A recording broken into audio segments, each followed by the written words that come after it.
A continuación escucharemos una breve semblanza del doctor Ezequiel Ezcurra.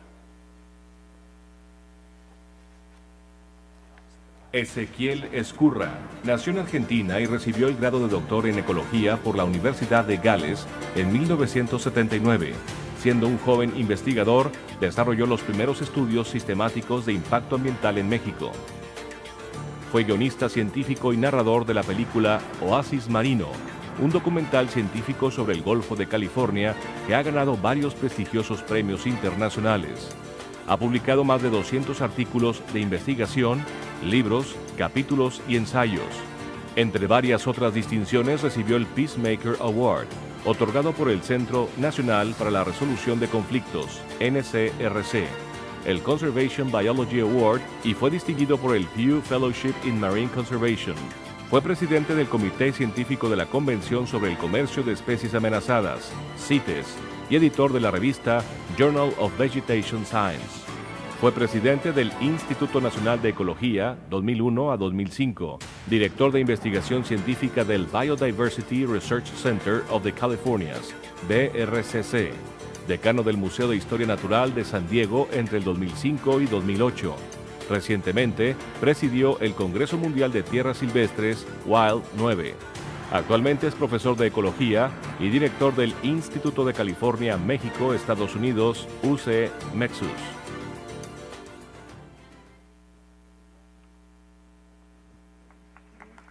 Gracias.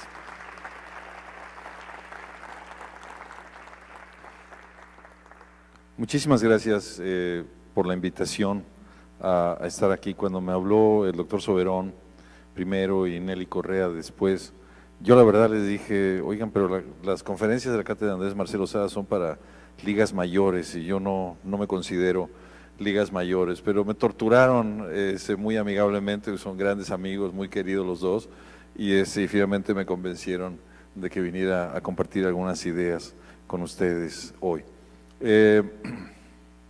Voy a empezar esta plática haciendo un análisis crítico después de mucho pensar sobre el tema que me pidió la maestra Correa que hablara, el tema de los servicios ambientales y la importancia de los servicios de la naturaleza. Decidí, el tema es tan amplio y potencialmente tan complejo que decidí concentrarme en un aspecto en particular porque yo creo que es uno de los aspectos más serios en ese momento de conservación de los servicios ambientales en México, que es el de las costas. El problema de las costas, ese espacio delgado y tan frágil donde el mar y la tierra se juntan y se conectan unos con el otro. Y déjeme empezar con una parte que decidí llamarle Sueños de Gloria en Costas y Playas, o también le puse un subtítulo, Y la cruda del día siguiente. Y déjeme empezar con esta imagen que bajé del internet, no tiene nada que ver con México, está a muchos miles de kilómetros de distancia. Es la imagen, el dibujo que desarrolló un arquitecto sobre cómo se iba a ver uno de los grandes proyectos de desarrollo iniciados en la primera década del siglo XXI, aproximadamente en el 2000-2001, para un pequeño emirato en el Golfo Árabe que es el Emirato de Dubái o la ciudad de Dubái, y que desarrolló un proyecto extremadamente ambicioso de desarrollo costero basado en la transformación de las costas con grandes insumos, sobre todo con grandes insumos de energía y de combustibles fósiles, y que prometía un montón de cosas extremadamente novedosas, como por ejemplo un campo de esquí de 2 kilómetros mantenido a unos 5 o 10 grados bajo cero en la mitad del desierto de Arabia, donde afuera hace 40 grados sobre cero, hoteles de gran lujo y una serie de proyectos increíbles, incluyendo eso que se llamaba Dubai World, que era una serie de islas formadas en el Golfo Pérsico, en las cuales se iba a hacer o se pensaba hacer proyectos de desarrollo como el que se ve acá. Cada una de esas islas iba a ser propiedad de alguna persona que tuviera el dinero para comprarla y en las cuales iba a poner vegetación y construcciones, basado sobre todo en la desalación de agua, porque acá no hay agua dulce, no había agua dulce para eso. Entonces, con grandes costos energéticos para desalar agua, se iba a desarrollar todo eso. Y este hotel, que muchos de ustedes lo habrán visto, el Hotel Jumeirah, que ese sí está funcionando en la costa de Dubái. Bueno, yo mencionaba el año pasado, donde empezamos a discutir estas cosas, en noviembre del año pasado, en una reunión de Wild Nine, que desafortunadamente ese sueño no parecía estar evolucionando de la manera como inicialmente se creía. Y yo decía, bueno, que como especialistas en ciencias del medio ambiente, había sido un poco predecible que esto no funcionara así. Dubái, la economía de Dubái empezó a sufrir muchísimo el año pasado con el colapso de los desarrollos inmobiliarios globales y de las hipotecas a nivel mundial. Muchos de los obreros que trabajaban en la construcción en Dubái empezaron a engrosar largas filas de desempleados y muchos edificios quedaron abandonados. También el gran costo energético de todo el desarrollo empezó a generar problemas muy severos de calidad del aire sobre la ciudad, que mantiene permanentemente una nube de smog, y tiene problemas crecientes de conflictos sociales producidos por el desempleo que ha generado el colapso financiero en Dubái. Las islas que se hicieron artificialmente en Dubái con esas inmensas dragas que sacaban arena del Golfo Pérsico para generar las islas artificiales siguen abandonadas la mayor parte hasta el día de hoy. No existe en ese momento los compradores para esas islas, que han tenido un costo altísimo, y sobre todo el mantenimiento de una propiedad de este estilo se parecía ya en noviembre del año pasado, cuando discutíamos esto, una cosa imposible de lograr. Eso es, el proyecto es una foto muy reciente, se sigue viendo cómo se hizo recientemente. También en la famosa Palmera de Dubái, que es ese proyecto de espigones de arena llenos con edificios de departamentos para recibir turistas de todas partes del mundo, sigue esencialmente vacío. Y el proyecto en ese momento parecía ser un fracaso, y lo hablábamos mucho en la reunión de Wild Nine, ¿no? Yo decía, bueno, es que un proyecto que está basado en ese nivel de consumo de energía y en ese nivel de generación de gases de efecto de invernadero, en el siglo XXI uno debería preguntarse si realmente es un proyecto viable.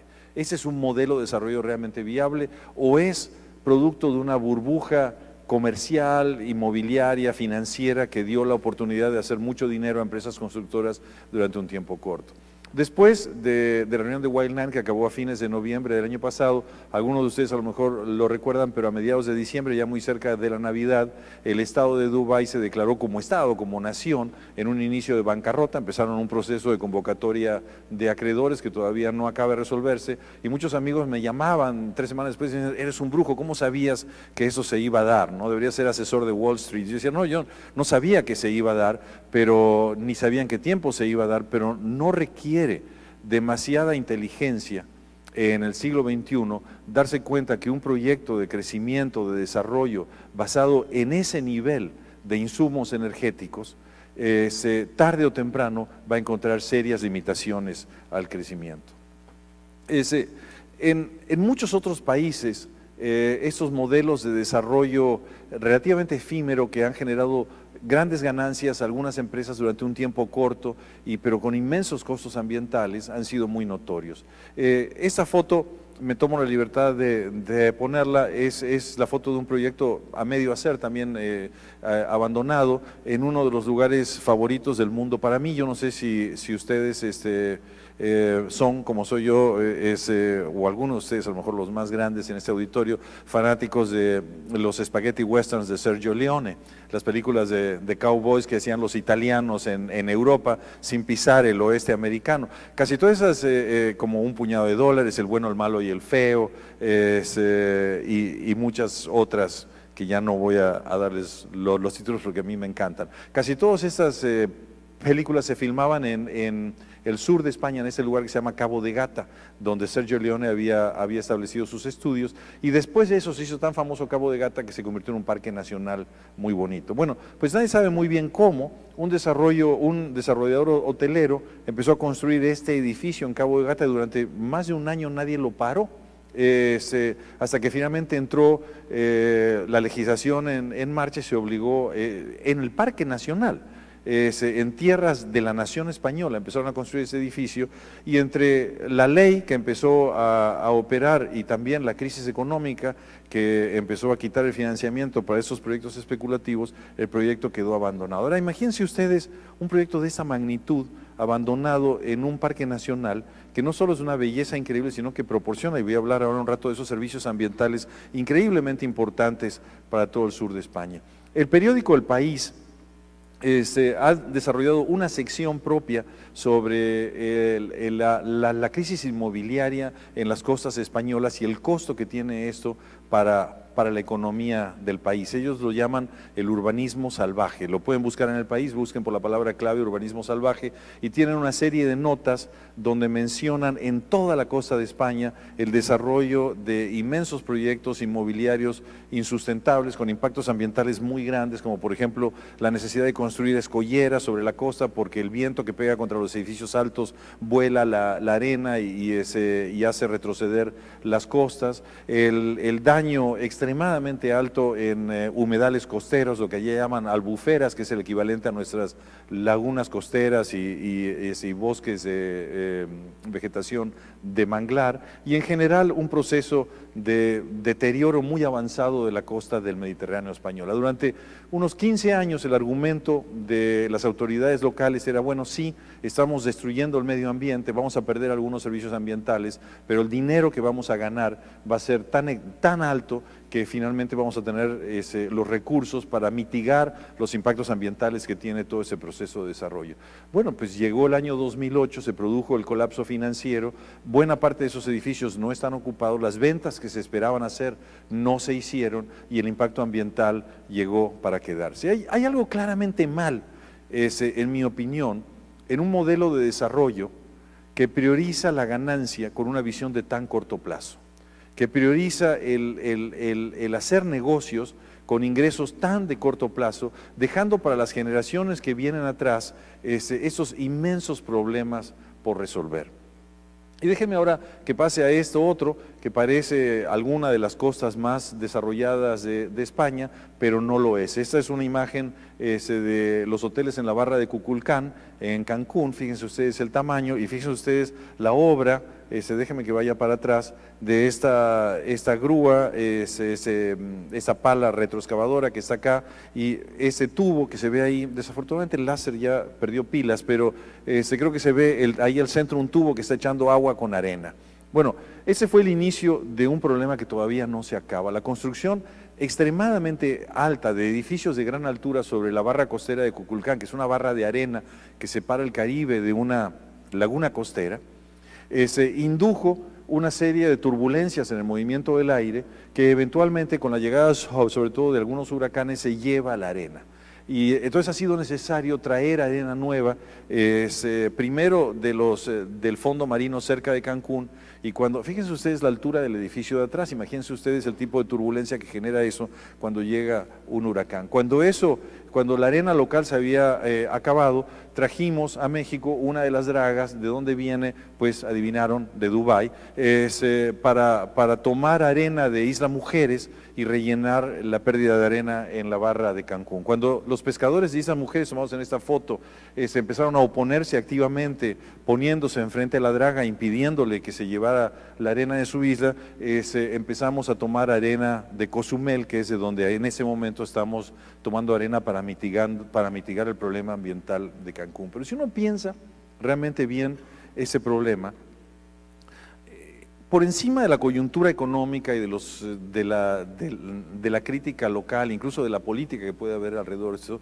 hay una falla de fondo muy profunda, que fue el pensar que podíamos construir en una barra costera, cuyos servicios ambientales más importantes, los servicios que proporcionan es precisamente la protección de las costas, sin tomar en cuenta la pérdida de esos servicios ambientales y las consecuencias que la pérdida de esos servicios ambientales iba a tener sobre la conservación de esta región. Eso es una foto que me pasó Gael Almeida del Fondo Mexicano para la Conservación de la Naturaleza, que ella misma tomó en 1998 y 10 años después, en el 2008, el Hotel NH de Cancún. Fíjense otra vez, el rayo láser ya no está echando luz, pero fíjense ustedes cómo era la playa en 1998, arriba a la derecha, y cómo está ahora. Clarísimamente tenemos un problema de viabilidad de largo plazo en un ecosistema donde este tipo de consecuencias son visibles en una década.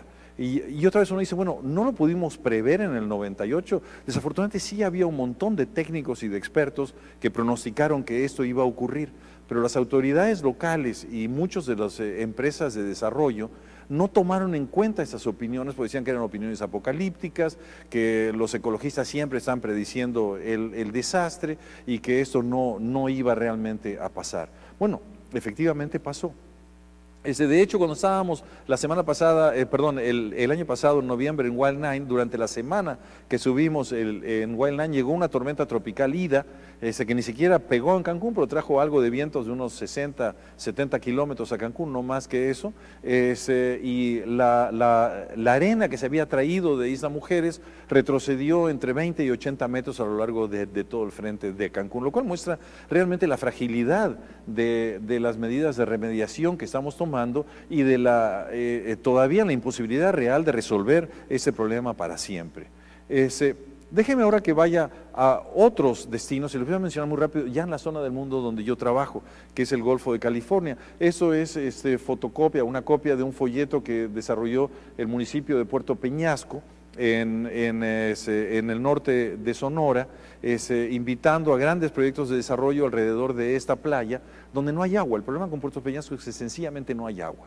Y otra vez hicieron una serie de alusiones mágicas de que íbamos a desalar para mantener los campos de golf que se ven en construcción allá atrás y todas las grandes... voy a tener que manejarme, a ver, sí.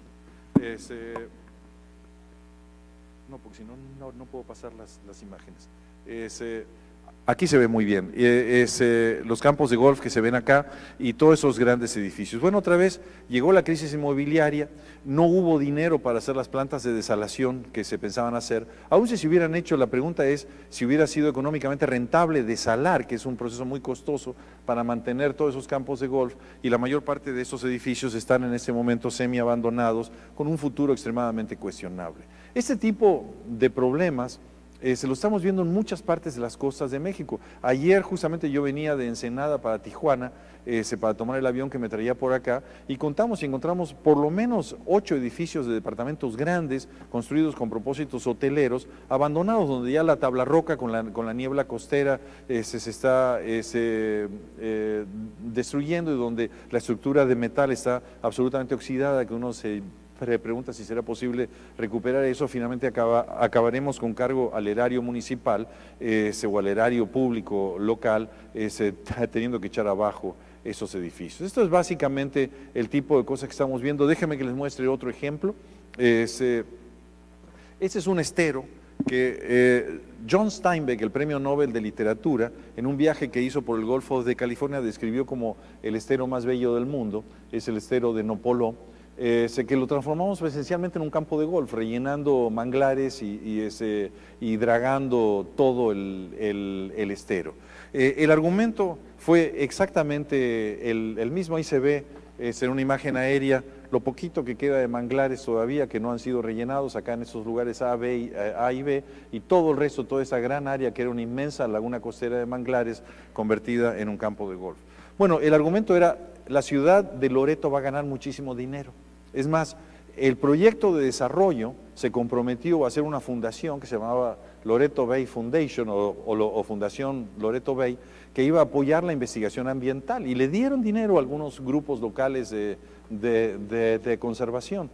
Y todo parecía, ellos insistían, ese va a ser un proyecto modelo, sí nos vamos a acabar algunos manglares y vamos a destruir parte del estero, pero vamos a apoyar la investigación ambiental, y este proyecto va a traer tanto dinero a la región que vamos a tener resuelto buena parte de la economía de Loreto. Bueno, fíjense que ahora hace unos 2 meses o algo, me metí a la página de Loreto Bay para ver qué estaba haciendo la fundación ahora, porque había oído de que había problemas, y me encontré con eso, con una página vacía, donde dice básicamente en inglés: estimados clientes, el proyecto de Loreto Bay se ha cerrado, la empresa se ha retirado y nos pondremos en contacto con ustedes en algún futuro, ¿no? Básicamente la empresa se fue de Loreto Bay, levantó, era una empresa internacional, levantó todas sus oficinas y todo, y se fueron, y se quedó prácticamente todo el proyecto en obra negra y el hotel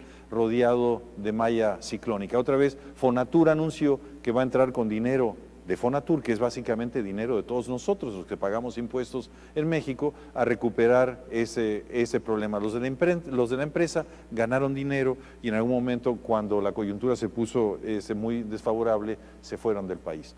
Y voy a mostrarles este último, y espero acabar eso, porque esa plática no se trata de deprimirnos, sino de pensar en alternativas creativas e interesantes para el futuro, pero también es importante ver el tamaño de los desafíos que traemos.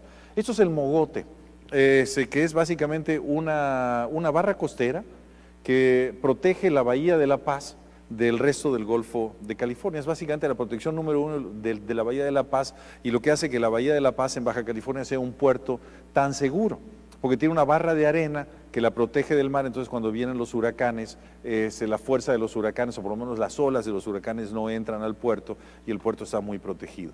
Debo decirlo, con anuencia y apoyo del gobierno de Baja California, un desarrollador consiguió poder comprar tierras en el Mogote, desarrollaron todo eso que ahora se ve frente a La Paz, donde antes se veía una barra arenosa de vegetación de baja altura que protegía a la ciudad de la entrada de las fuerzas del mar. Ahora tenemos todo ese conjunto de desarrollos de edificios. La pregunta es: ¿qué va a pasar cuando entre un huracán por acá?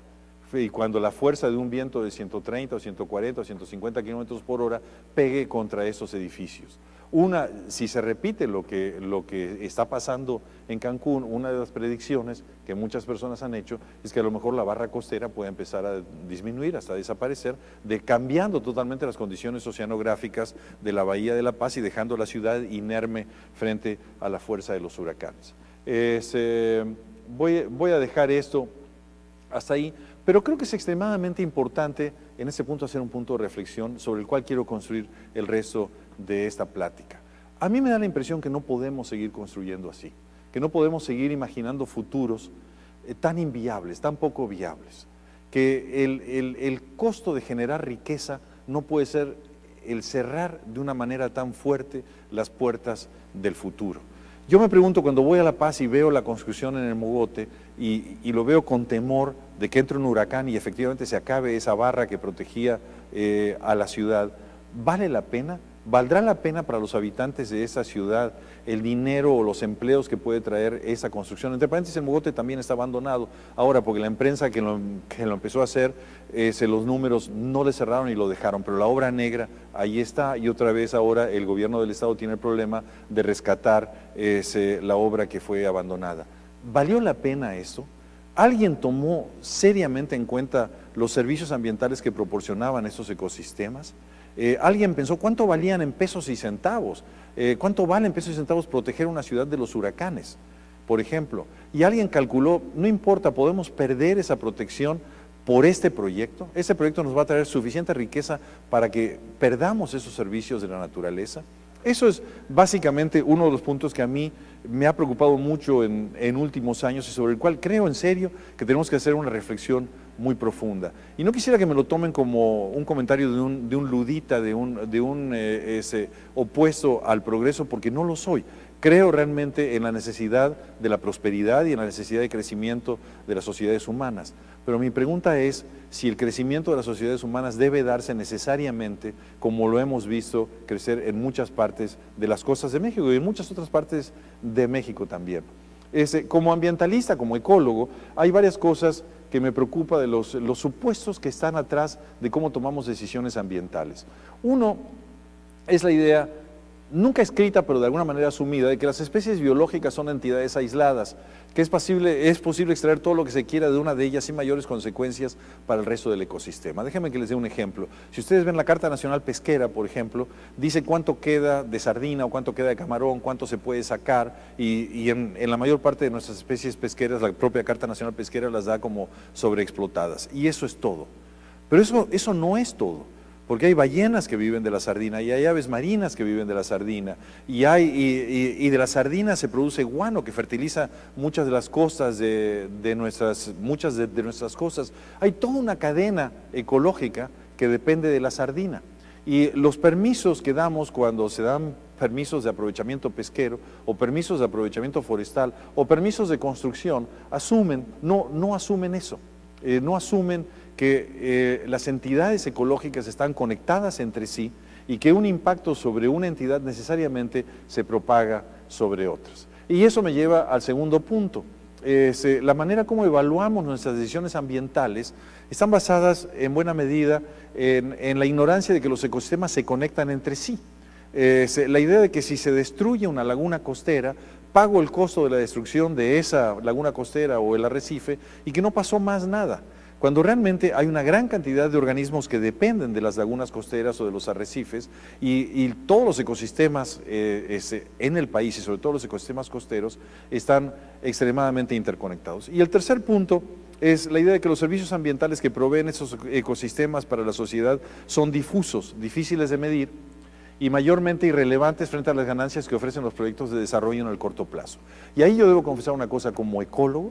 Yo creo que nosotros hemos fracasado de una manera muy severa. Por nosotros decimos, sí, las barras costeras protegen, por ejemplo, para dar un ejemplo, las barras costeras de arena protegen a la tierra de los huracanes, pero no hemos sido capaces de caer con números concretos que justifiquen eso. Y mientras tanto llega un inversionista y dice, yo voy a poner $50 millones para construir un hotel. Entonces, nuestras autoridades locales muchas veces dicen, bueno, acá hay uno que me dice que va a traer $50 millones y acá hay un ecólogo que me dice que la barra costera, al protegernos de los huracanes, genera servicios de la naturaleza que valen muchos millones de dólares, pero no tengo datos duros para tomar esta decisión. Naturalmente me voy por el lado del que me promete dinero e inversión contante y sonante para el desarrollo. Y muchas veces al hacer eso perdemos realmente servicios de protección o servicios de supervivencia que nos dan los ecosistemas, que son los que nos permiten el mantenimiento de nuestra propia vida y de la vida sobre las regiones en las cuales vivimos. Déjenme ahora que vaya muy rápido para completar un poco eso al lugar donde yo trabajo, es mi lugar en el mundo, que es el Golfo de California. Esta es una imagen de satélite de la temperatura superficial en el Golfo de California, donde se pueden ver varias cosas muy interesantes. Los colores azules es agua fría, el color amarillo es agua caliente y el color rojo es agua de temperaturas intermedias. Se puede ver muy bien. A mí me encanta este mapa, porque es la inversa de los mapas que siempre vemos. Los mapas que vemos siempre tienen la tierra en detalle y el mar se ve azul. Acá, a propósito, yo enmascaré en el mapa original la tierra para solamente ver el mar. Y ustedes pueden ver los procesos oceanográficos de una manera increíble. Pueden ver la corriente de California que baja por la costa, es una corriente fría, y cómo también al correr a lo largo de la costa arranca agua de la superficie que trae agua del fondo, que genera estas plumas de agua fría, que son las famosas surgencias del Pacífico mexicano. Esta es la zona de los picudos, del marlin, del pez espada, de los atunes. Es una zona de inmensa productividad biológica. Se puede ver el Golfo de California, donde la productividad está mucho más asociada con arrecifes y lagunas costeras, y la región de las Grandes Islas, donde también ven otra vez el color azul de la surgencia, porque el agua de las mareas que pasa por esa región produce una fertilización muy alta en el mar. Bueno, llevamos un tiempo trabajando en esa zona, y una de las cosas que nos hemos dado cuenta es que hay muy poquitas áreas de tamaño relativamente pequeños que son las que mantienen los servicios para la vida en esta región, y las llamamos las áreas críticas. Déjenme que les dé algunos ejemplos. Una es la parte alta de las montañas. Toda la Baja California carece de ríos y tiene acuíferos extremadamente limitados, y el agua que se consume en toda esta península de México proviene del agua que capturan unos poquitos bosques de pinos que están arriba de las montañas. Y ayer, cuando venía del aeropuerto para acá y veía el Cerro de la Silla y la vegetación boscosa que rodea las montañas de Monterrey, estaba pensando, bueno, ¿Cuánto tenemos este mismo desafío en tantas partes de México? Lo que las montañas producen, más que nada, lo que la biodiversidad de estas montañas produce es agua. Sin estas montañas, sin la conservación de estas montañas, nos quedamos muy rápidamente sin la fuente de vida más importante, que es el agua para nuestras ciudades. La otra son los oasis. En esta región el agua que baja de las montañas, baja por cañones y cañadas, donde se mantiene vegetación muy rica, voy a hablarles ahora en un rato, de la cual se alimenta la fauna silvestre, las aves migratorias y la gente que vive en ellos. La tercera son las lagunas costeras y los manglares. El agua que baja de las montañas y llega finalmente al mar alimenta lagunas costeras y manglares que, por razones que les voy a mostrar ahora en un segundo, son extremadamente importantes para el mantenimiento de la vida. La cuarta son los montes submarinos, los arrecifes. El Golfo está lleno de montañas que no llegan a la superficie, son como cuasi islas o islas abajo del agua, que son extremadamente ricas en vida y son realmente los sitios donde se propaga, donde se reproduce las pesquerías del Golfo, son los sitios de las grandes agregaciones reproductivas. Las últimas dos son las urgencias, la región de las grandes islas. La región de las grandes islas en el Golfo de California tiene aproximadamente el 1 por 10,000 de la superficie de los mares mexicanos y produce el 30% de la biomasa que se pesca en México. Es impresionante la productividad de esta zona y la riqueza biológica de esta zona. Y la última es la zona de mezclado de mareas en lo que era antiguamente el Alto Golfo de California, el delta del río Colorado. Digo antiguamente porque el río Colorado lo hemos secado con presas y represas, pero donde todavía las mareas llegan al fondo del mar y al fondo del Golfo y producen una zona de mezclado donde están pesquerías extremadamente importantes como la curvina, el camarón, que se pesca en México, y también donde hay peces y mamíferos marinos en alto riesgo de extinción como la vaquita marina y la totuaba.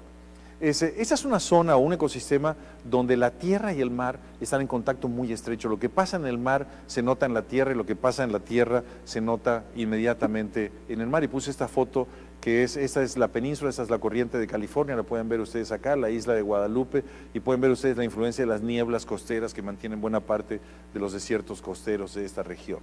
Se puede ver acá también un huracán llegando a la península y los vientos del noroeste trayendo precipitación a la región. Bien, ¿por qué menciono esto? En relación a los servicios de la naturaleza. Porque las condiciones en esta región de México y en la mayor parte de nuestros mares y costas no son constantes, sino que oscilan de un año a otro. A veces el mar está muy caliente, acá los colores blancos, estoy viendo bien ahí, sí, los colores blancos y rojos del agua implican agua más caliente que lo normal, y a veces en las condiciones normales el mar alrededor de la costa mexicana está realmente bastante frío por la surgencia. Esta oscilación en la cual la corriente ecuatorial se mueve del este al oeste y genera surgencia en la costa del continente americano con aguas muy productivas, y a medida que corre a lo largo del Ecuador se calienta hasta llegar al norte de Australia y Nueva Guinea y el sudeste asiático como agua tropical muy caliente, a veces se detiene. Cuando eso ocurre, como está ocurriendo de hecho este año, lo llamamos un año del Niño. El agua sobre la costa de México está más caliente que lo normal y pasan un montón de cosas que llevamos años estudiando. Cuando el agua está más caliente que lo normal, las sardinas bajan en profundidad porque las sardinas viven abajo de la termoclina, que es la curva que divide la profundidad donde se divide el agua profunda del agua superficial, y por lo tanto desaparece la pesca de sardinas. Las aves marinas que se reúnen por millones en el Golfo de California no tienen peces para pescar. Y se colapsan las pesquerías de México. Este año vamos a enfrentar sin duda un proceso de colapso de la pesquería de sardina. En muy pocos ecosistemas del mundo el mar y la tierra están tan de la mano como ocurre en esta región, porque al mismo tiempo cada vez que el mar se calienta y las pesquerías se colapsan y las aves marinas sufren, en tierra los matorrales de gobernadora que se ven en el norte de Sonora normalmente así, se ven durante estos años así. Este año si uno va al desierto ve esto, ve esto, una floración intensísima, porque básicamente el mar más caliente que lo normal produce más evaporación y aumenta las precipitaciones. Entonces estas oscilaciones que tenemos a lo largo de toda la costa del Pacífico mexicano, de periodos muy secos seguidos de periodos puntuales muy lluviosos, generan un montón de consecuencias ambientales extremadamente interesantes. Una de ellas es el ciclo de incendios. Cada vez que tenemos un año del niño, como hay este año, la vegetación crece muchísimo, se llenan los bosques y las sierras de biomasa, porque están capturando agua y los bosques crecen, y después durante 2 o 3 años entra un ciclo de sequía, y esa biomasa que se juntó en los bosques se seca, se muere, y se hace un riesgo para el incendio, y tarde o temprano entra un rayo y se producen los grandes incendios forestales del noroeste de México y del sur de los Estados Unidos. La inversa también ocurre en el sur de México. Cuando el niño está operando en el Pacífico, el monzón mexicano se deprime, porque el monzón mexicano se alimenta realmente con un continente caliente, con un mar relativamente frío. Cuando el mar está más caliente que lo normal, las lluvias de verano en el sur de México, en Oaxaca, Guerrero, en Chiapas, se deprimen, y tenemos grandes riesgos de incendios como estos que fueron los incendios forestales acá en la Lacandona, se puede ver en Belice, en las tierras bajas de Tabasco, y también acá en Oaxaca y Guerrero en el año 1998, que fue el último niño intenso antes del que está ocurriendo ahora en ese momento este año. La nube de smog fotoquímico ese año fue tan grande que cubrió aproximadamente el 40% del continente de Norteamérica. Fue un impacto ambiental inmenso provocado por los incendios forestales ese año. Entonces, el punto que estoy diciendo hasta acá es que estas oscilaciones del mar a lo largo de toda la costa del Pacífico, lo que estamos empezando a entender son los que generan pulsos de abundancia y de escasez que regulan la floración de las plantas, la llegada de precipitaciones extraordinarias al desierto sonorense, los pulsos de floración en primavera, la reproducción de las plantas en buena parte de nuestras costas secas del Pacífico, desde prácticamente Baja California hasta la costa seca de Chiapas, y regula también la bajada de esos huracanes vivificadores que llegan a las montañas, o tormentas tropicales vivificadoras que llegan a las montañas y bajan en grandes avenidas de agua que traen floración, crecimiento y reproducción a los desiertos de México. Entonces, básicamente el punto, perdón, voy a parar acá, el punto que los quería convencer de eso para el ejemplo que sigue, es que para los que trabajamos en las costas del noroeste de México, estamos entendiendo cada vez más que toda esta zona es como un gran ecosistema que hay que entenderlo de una manera conjunta, y que lo que pase incluso tan lejano como la corriente ecuatorial en el Pacífico puede tener consecuencias tan importantes como si se queman las montañas en la Lacandona o no. Puede tener consecuencias tan importantes como si nuestra flota sardinera tiene un buen año o tiene un mal año, o si las aves marinas migratorias que llegan a México van a poder anidar exitosamente o no. Todo esto es un gran ecosistema que depende esencialmente de las corrientes del mar y de los pulsos en las corrientes del mar, y funciona como una gran unidad de inmensa complejidad. Ahora sí, voy a brincar eso porque no me da el tiempo demasiado, y voy a ir a un ejemplo concreto. Basado en esas dos cosas que les he mencionado hasta ahora, déjenme que vuelva un poco para atrás en el meollo de lo que he querido plantear en esto. Primero, que muchos tenemos una preocupación de que tenemos un desarrollo costero insustentable que se está haciendo a expensa de los servicios de la naturaleza. Y el otro es, espero haberles mostrado de una manera quizás muy gráfica, muy fotográfica, pero que esos ecosistemas costeros están extremadamente conectados con lo que pasa en la tierra, con lo que pasa en el mar, con las pesquerías, con los patrones de lluvia, que las interconexiones en ese ecosistema o en esos ecosistemas costeros son extremadamente altas. Ahora, déjenme ahora sí que vaya a un punto muy particular. Se los mostré cuando estaba hablando del problema de la barra costera de Cancún, pero déjenme que les empiece con esta anécdota que se empieza hace unos 7 años, que estaba en una reunión muy aburrida en Washington, D.C., en la ciudad de Washington, y como la reunión estaba aburrida, me escapé y me fui a las catacumbas del Smithsoniano y pedí ver los archivos del Smithsoniano, y encontré una colección fotográfica tomada en el noroeste de México en el año 1906 por un explorador de nombre Edward Nelson. Entonces logré digitalizar a través de un convenio con el Smithsoniano las fotografías de Edward Nelson, y ahora tengo varios estudiantes tratando de localizar los mismos lugares y ver cómo ha cambiado muchos de esos ecosistemas en 104 años, que es el tiempo que ha pasado desde que Nelson tomó esas fotografías, o 105 años. Eso es el río Hardy en el delta del río Colorado, en la frontera entre Sonora y Baja California.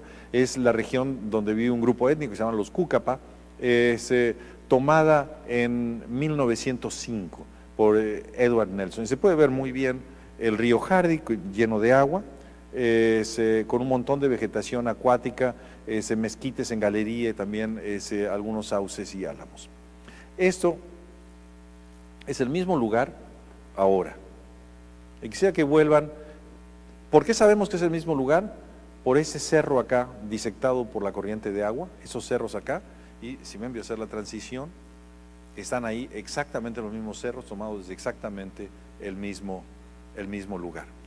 Básicamente el río no existe, la vegetación acuática no existe y sabemos que no existe porque firmamos un convenio de aguas con los Estados Unidos en una época en la cual creíamos que llegara agua dulce al mar era prácticamente como un delito, ¿no? El agua dulce había que usarla en un 100% para riego y entonces hicimos una gran epopeya, tanto en México como en Estados Unidos, de construir presas para evitar que el agua dulce se desperdiciara, entre comillas, llegando al mar. Y al hacerlo perdimos un montón de humedales costeros, no solo en el delta del río Colorado, sino en muchas otras partes de las costas de México.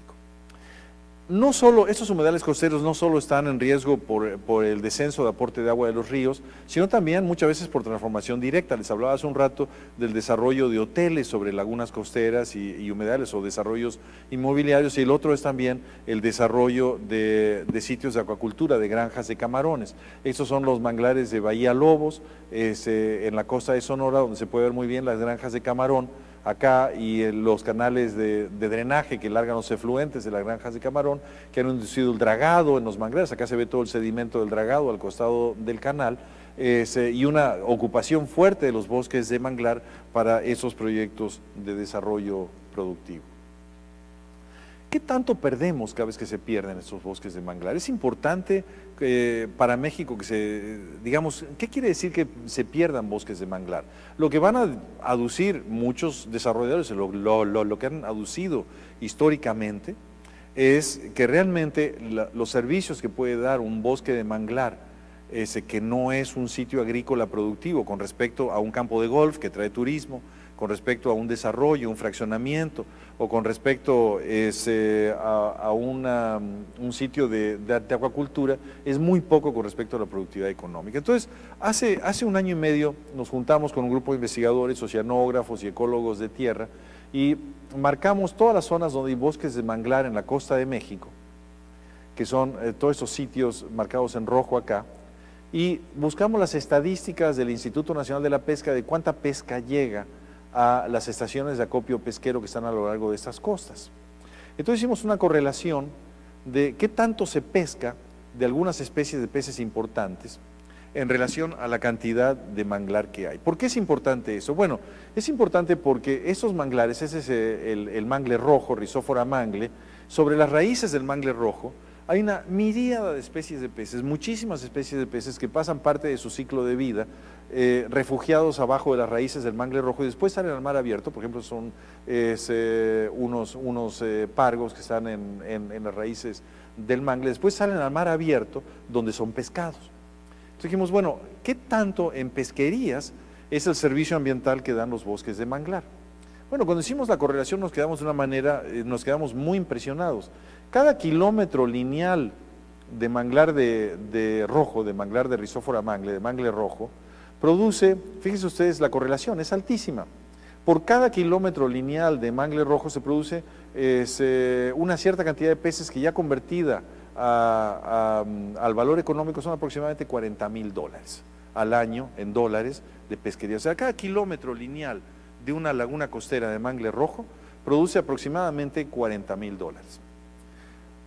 El kilómetro lineal tiene aproximadamente 10 metros de ancho, entonces es como una hectárea. Entonces, por cada hectárea de mangle rojo se producen $40,000 en servicios ambientales pesqueros solamente. Ahora, muchos de ustedes, y estando acá, me imagino, la mayor parte mucho más que yo, se me pueden contestar esa pregunta muy rápido. Si el interés que nos da el capital natural es $40,000 al año, ¿cuánto vale el capital natural? Bueno, es bastante fácil de hacer, hay que hacer el descuento financiero a 30, 40 o 50 años y uno puede sacar el valor del capital una vez que conoce el interés que da la inversión. Bueno, nosotros lo hicimos y nos da aproximadamente $700,000 por hectárea. Lo que nosotros dijimos es, si la renta es $40,000, el valor del capital anda en el orden de $700,000 por hectárea. Es un artículo que publicamos en una revista muy importante, Proceedings of the National Academy of Sciences, y que en su momento tuvo mucho impacto. ¿Por qué tuvo mucho impacto? Porque lo que le estamos cobrando a un desarrollador o a una persona que se intencionalmente destruye manglar es un costo de mitigación, una multa de mitigación de $1,000 la hectárea. O sea, oficialmente nosotros tenemos clasificado como país en nuestra normatividad que el valor de la hectárea de manglar que se pierde vale $1,000, es lo que paga una persona que destruye una hectárea de manglar. Lo que estamos diciendo es que los servicios pesqueros solamente valen como $700,000 o producen $40,000 al año, véanlo de cualquiera de las dos maneras. Ahora, a eso hay que sumar un montón de otros servicios que ni siquiera tomamos en cuenta nosotros. Por ejemplo, ¿cuánto vale la protección de las costas? Acaba de salir un artículo de otro miembro de esta cátedra, de hecho, el doctor Robert Costanza, que fue conferencista en esta cátedra, en el cual muestra un valor comparable, que el valor de protección de las costas por hectárea de mangle rojo es aproximadamente también muy cercano al $1,000,000. Si vamos sumando esas cosas, nos damos cuenta que realmente cuando perdemos muchos de estos ecosistemas costeros, perdemos grandes cantidades de servicios de la naturaleza que son extremadamente importantes. Muy bien, cuando publicamos esto, hubo un investigador mexicano que trabaja con imágenes de satélite que sacó un artículo diciendo que estábamos exagerando, que realmente en sus datos los bosques de manglar en México están aumentando. Y efectivamente vimos sus datos y todo parece indicar que los bosques de manglar vistos con imágenes de satélite están aumentando. Entonces, acá había un desfase casi esquizofrénico. Nosotros en nuestra percepción decimos, estos ecosistemas están extremadamente presionados, están sufriendo un riesgo muy, muy alto. Y acá hay otro investigador que me dice, yo los estoy siguiendo y monitoreando con imágenes de satélite y están aumentando.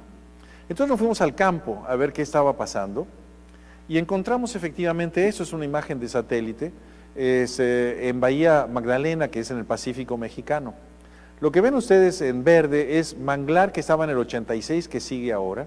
Lo que ven ustedes en rojo es manglar que no estaba en el 86, que apareció ahora. Y lo que ven en negro, por ejemplo acá, es manglar que estaba en el 86 y que ya no está. Cuando hicimos esto en la imagen de satélite, decidimos que la resolución de la imagen de satélite no era buena y empezamos a hacerlo con fotografía aérea, pero antes lo empezamos a ver en el campo. Y déjenme que les muestre eso que es extremadamente interesante. Eso es lo que uno ve en muchos manglares del Pacífico mexicano. Acá se ve el manglar antiguo, que son árboles, ahora sabemos, de más de 100 años. Y hacia atrás uno ve, todos esos son plantitas de manglar, chiquititas, que les medimos la edad con carbono 14, son todas plantas que tienen 10, 15, 20 años. Esto antes, les voy a mostrar ahora otra vez el mismo patrón y otra vez el mismo patrón. Manglecitos jóvenes, en donde hace 20 años o 10 años había básicamente desierto. Entonces, cuando encontramos esto en el campo dijimos, eso es interesante. ¿Qué está pasando? ¿Por qué el mangle se está metiendo tierra adentro?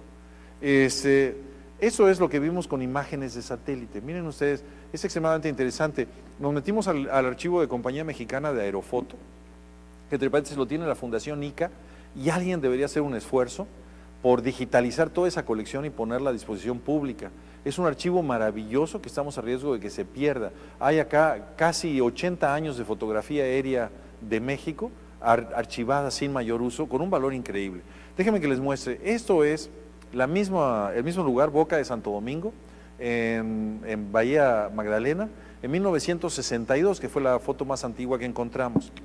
Les voy a pedir que hagan un esfuerzo y vean este lugar acá, por ejemplo, donde se ve lo que es de color café, de color gris oscuro es bosque de mangle, por ejemplo, todo esto es bosque de mangle. Lo que es de color gris claro es matorral de plantas halófitas, o sea, un matorral costero, y lo que es de color ya mucho más claro es el desierto arenoso. Y fíjense ustedes, le voy a sobreponer la imagen más reciente. Y vean ustedes, déjenme que vuelva para atrás y que les muestre otra vez. Fíjense cómo aumenta el mangle, efectivamente. Lo pueden ver, ¿no? Por ejemplo, véanlo acá, ¿no? El mangle se mete tierra adentro, lo están viendo. De hecho, esa imagen resume todo. Lo que ven en rojo es mangle que hace 50 años no estaba y que ahora está. Lo que ven en verde es mangle que hace 50 años estaba y ahora sigue estando. Pero lo más interesante es lo que ven en azul, es mangle que hace 50 años estaba y ahora no está. ¿Qué está pasando acá?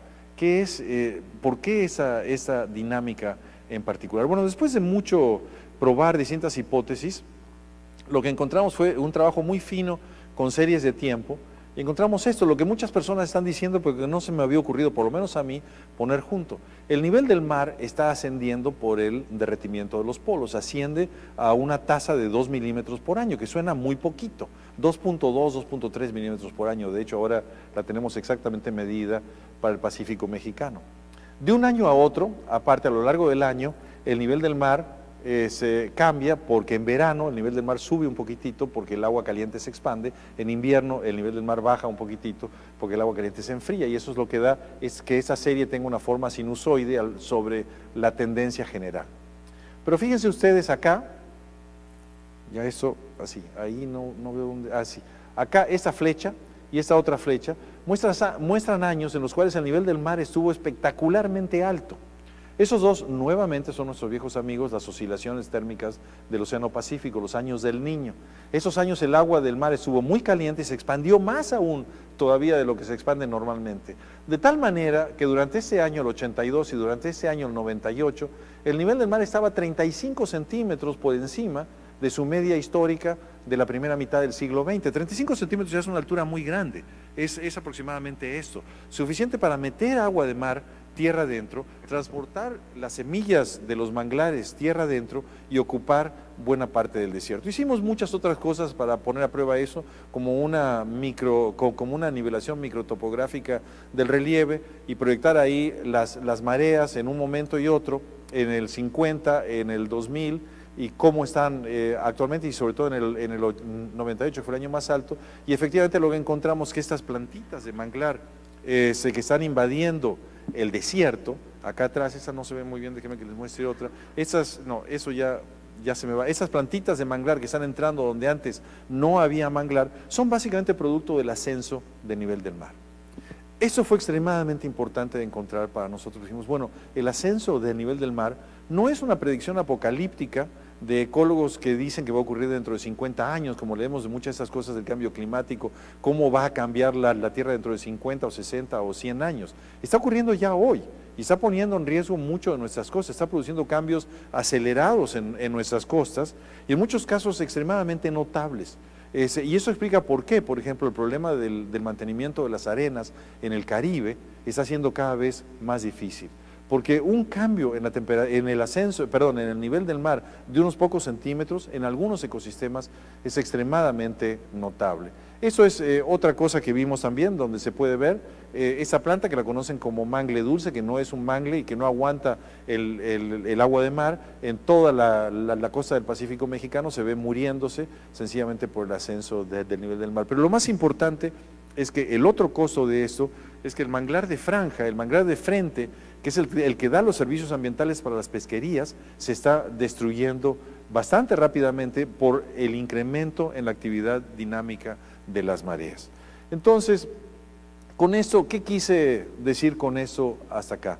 Bueno, el punto adicional es que las lagunas costeras y los manglares dan servicios ambientales extremadamente importantes que ya están siendo puestos bajo riesgo por el cambio climático global. El cambio climático global o el ascenso del nivel del mar ya es un fenómeno perceptible que está haciendo nuestras costas muy vulnerables. Y ustedes me dirán, bueno, ¿y eso es importante? Claro que es importante, es una razón de más para proteger nuestras costas. Es extremadamente importante proteger las costas de México porque el ascenso del nivel del mar va a ir produciendo este tipo de problemas de manera creciente a lo largo del siglo XXI. Cada costa que se deja de proteger por donde la vegetación original o las barras costeras originales desaparecen por proyectos de desarrollo, son cosas que quedan absolutamente inermes y vulnerables para los cambios que vamos a enfrentar durante las próximas décadas por venir.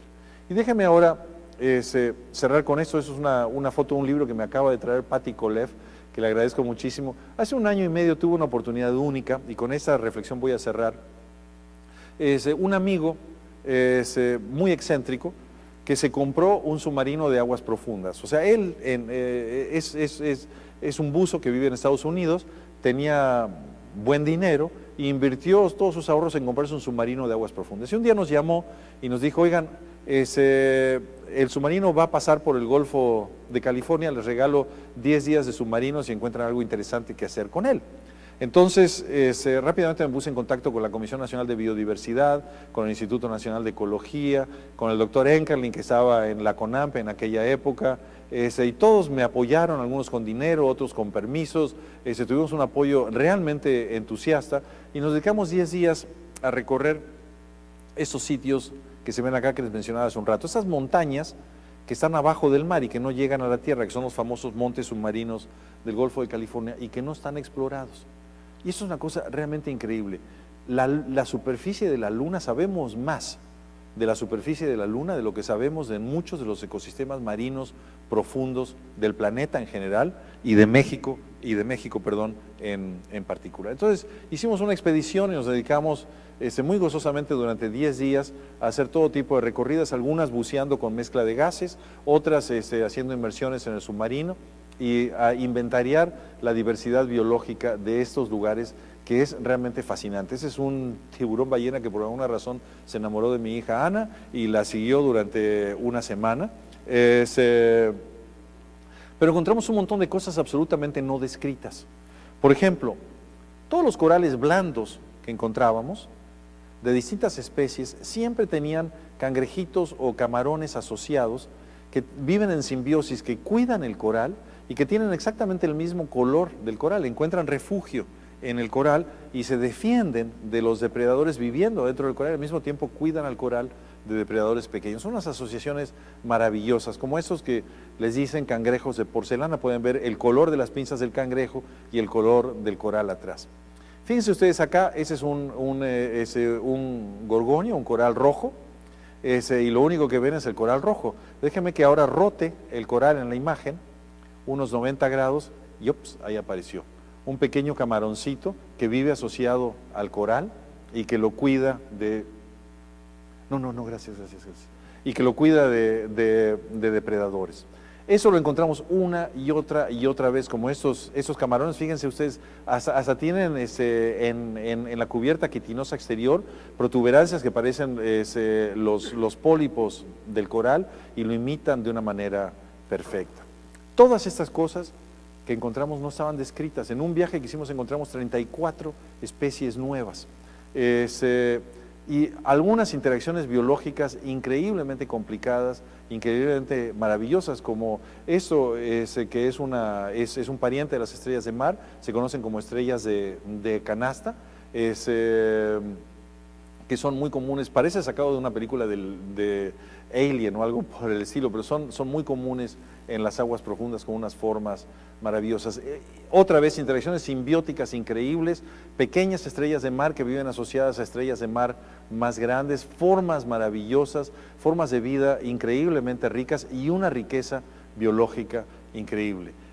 Estos montes submarinos es donde llegan una gran cantidad de peces a reproducirse. Vimos, de hecho, desafortunadamente no traje el video, momentos, agregaciones reproductivas en las cuales se juntan como 3,000, 4,000 peces, las hembras largan los huevos al mar y los machos llegan y los cubren de esperma. Es una especie de inmensa orgía de peces en los montes submarinos, los cuales se perpetúa el ecosistema del Golfo y muchos de esos peces después van a las lagunas costeras, pasan parte de su ciclo de vida en los manglares y finalmente vuelven a mar abierto y forman el corazón de nuestras pesquerías de muchísimas especies de peces. Lo que se me hizo impresionante, otra más, es un pargo. Lo que se me hizo impresionante de estar acá fue de golpe estar en un ecosistema que nadie había explorado, que no está documentado, que no estaba conocido y del cual ni siquiera teníamos mucha idea de la importancia real que tenía más que a través de evidencias indirectas. Esa fue la parte maravillosa, encontrarse que hay tantos ecosistemas que dan servicios ambientales tan importantes y que están todavía en buen estado en México. Y digo todavía porque a pesar de en general el estado muy conservado de los montes submarinos del Golfo de California, tuvimos la desafortunada experiencia de encontrar latas de cerveza a 400 metros abajo de la superficie del agua, cuando ya el mar es totalmente oscuro, o redes enredadas en arrecifes de coral produciendo la muerte de los corales. Pero realmente cuando estábamos en este crucero se nos ocurrió esa idea de los paisajes de la esperanza. Entonces, este paisaje abajo del agua, que tan pocas personas han visto, y no sabemos lo importante que es para la perpetuación de la vida en México. Si no existieran estos paisajes, no existiría buena parte de nuestras pesquerías en el Pacífico mexicano. Dijimos, conservar los servicios ambientales de estos paisajes es extremadamente importante. Déjenme que cierre trayendo la dimensión humana y ya con eso acabo esta plática.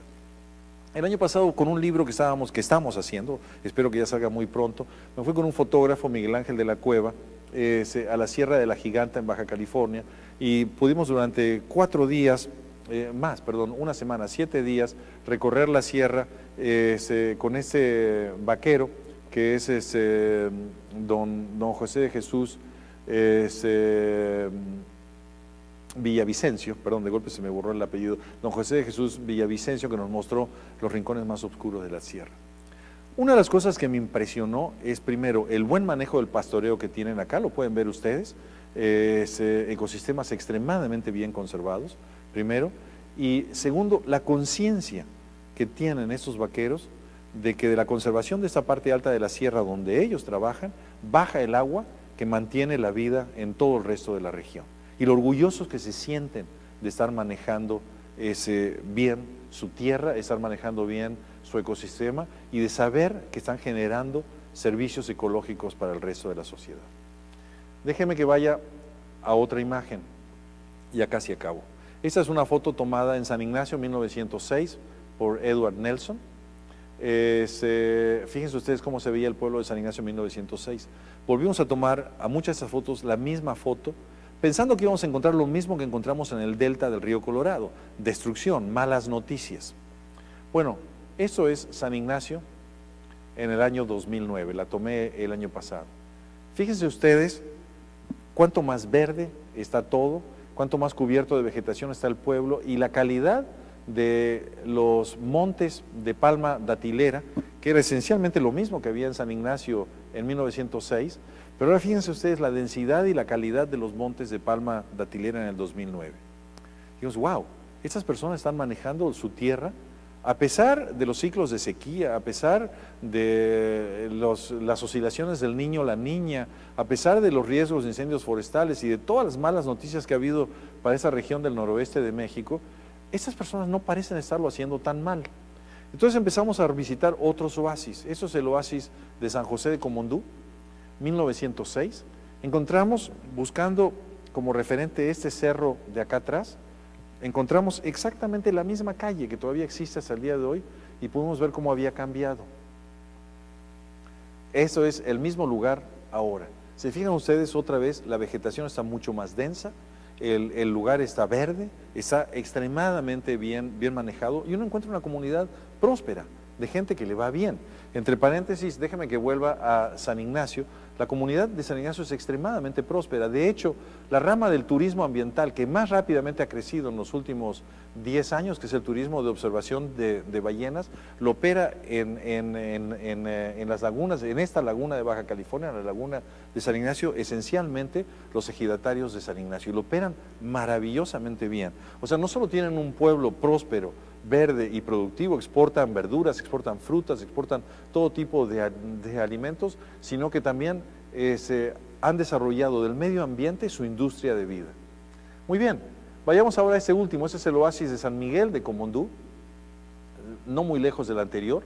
La foto tomada por Edward Nelson en 1906, y esta es la foto actual. Fíjense ustedes los campos, el mosaico de campos de cultivo, las casas intercaladas con los campos de cultivo, y en general una productividad muy alta, con una diversidad altísima. En una tarde recogimos más de 100 especies de plantas cultivadas de todo tipo en esos campos, una diversidad inmensamente alta, y no solo es bonito y es bello para un naturalista visitar esto, están exportando frutas y verduras a Loreto, a La Paz, a Los Cabos, a un montón de lugares.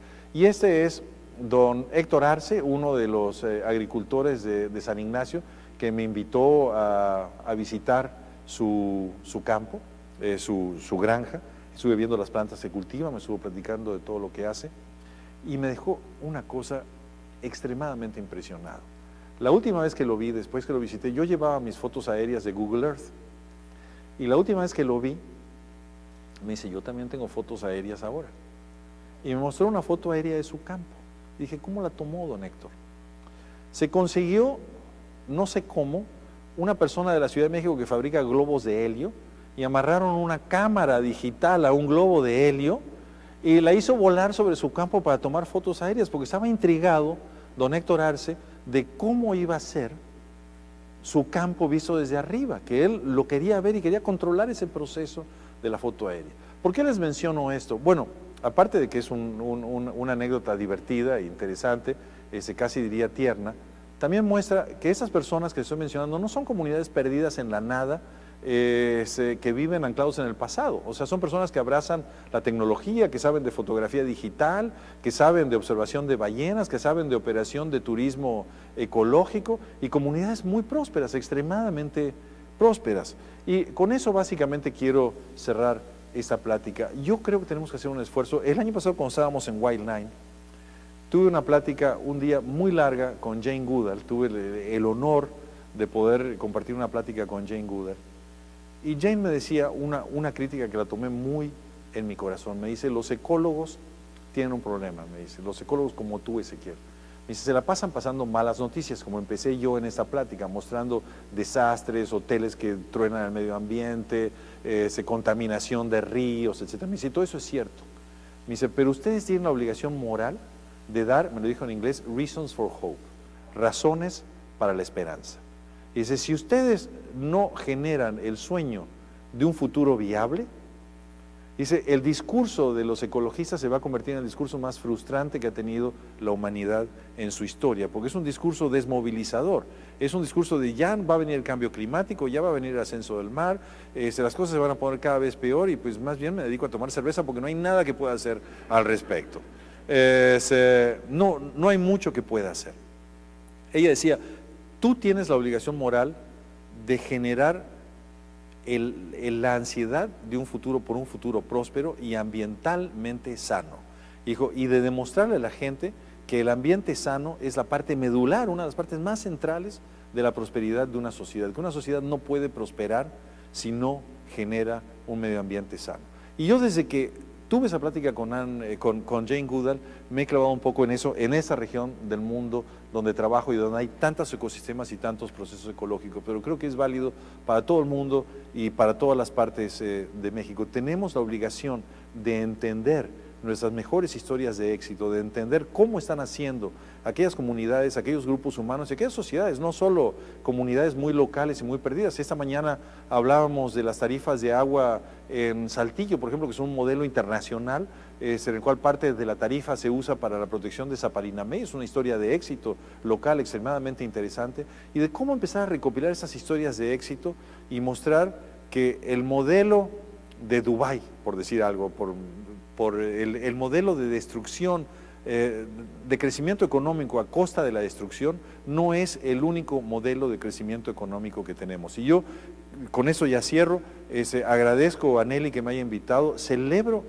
el interés que tiene el Tecnológico de Monterrey por este tipo de cosas, y yo creo que todos tenemos este desafío y me ofrezco a colaborar con el TEC de Monterrey, de imaginar futuros ambientalmente viables donde la tecnología la podamos poner al servicio de una sociedad ambientalmente sana. Muchísimas gracias.